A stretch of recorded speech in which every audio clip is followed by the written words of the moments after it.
আব্বা তুমি যে এত বড় স্বার্থপর এটা আমি আগে জানতাম না। কি কও বাবা, আমি স্বার্থপর? আব্বা আব্বা এదో আমি নতুন মোবাইল কিনছি। বাবা তুমি নতুন মোবাইল কিনছ?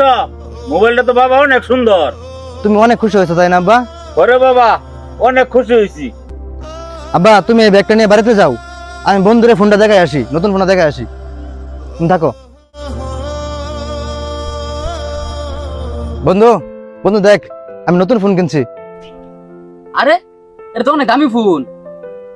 এ বেটা, তুই এত দামি ফোন কই পাইছস? তুই নিশ্চয় চুরি করছস। চুরি করবো কি জন্য? আমার আব্বার কিছু জমান্য টাকা আছে, এটা দিয়ে আব্বা আমার ফোনটা কিনে দিয়েছি। তোর আব্বা তোরা ফোন কিনা দিছে? বুঝলাম না, কাকা এত টাকা পাইলো কই? কাকার না এত বড় একটা রোগ হইছে, তুই এটা অপারেশন না করে তুই মোবাইল কিনা বইছস? তুই তো আসলে বেটা স্বার্থপর বেটা। এ বেড়া কি কষ্ট হয়েছে? আমার আব্বার এত বড় রোগ আর আমি জানি না? তুই জানিস কেমনে? এটা তো বেটা আমরাও জানতাম না, যদি আমার আম্মা না কইতো। আর আমার আম্মার লগে তোর আম্মা কইছে, এর লেগে তো আমরা জানছি। আসলে কি জানস, আমরা সন্তানেরা অনেক স্বার্থপর। বাবা মা আঙ্গলে কত পরিশ্রম করে, কত কষ্ট করে, আমরা তাকে গরুর কোনো গুরুত্ব নেই না।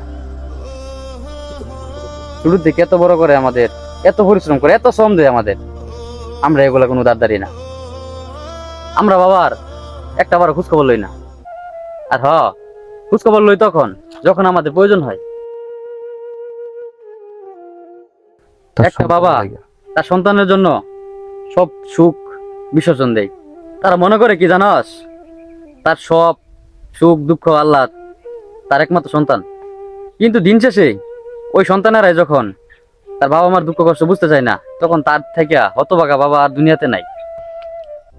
তুই ঠিকই কইছিস রে বন্ধু, আমরা সন্তানরা বাবাদেরকে বুঝতে চাই না। তুই থাক বন্ধু, আমি যাই। কাকা দেখেন, আপনি মুরব্বী মানুষ, আপনার সাথে আমি খারাপ ব্যবহার করতে চাই না। আপনি কিস্তির টাকা দেন, আমি টাকা না নিয়ে অফিসে যেতে পারবো না।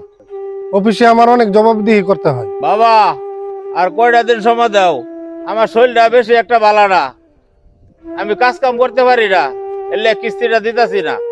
আপনার শরীর খারাপ না কি খারাপ সেটা আমার দেখার বিষয় না। আমার কাজ হলো কিস্তি নেওয়া। আপনি চুরি করে দিবেন না ডাকাতি করে দিবেন সেটা আমার দেখার বিষয় না। বাবা তোমার ভাই ধরি, আর কয়েকটা দিন সময় দাও। আমার পায়ে ধরে লাভ নাই কাকা, 1 সপ্তাহ সময় দিলাম, 1 সপ্তাহের ভিতরে আপনি কিস্তি নিয়ে যাবেন।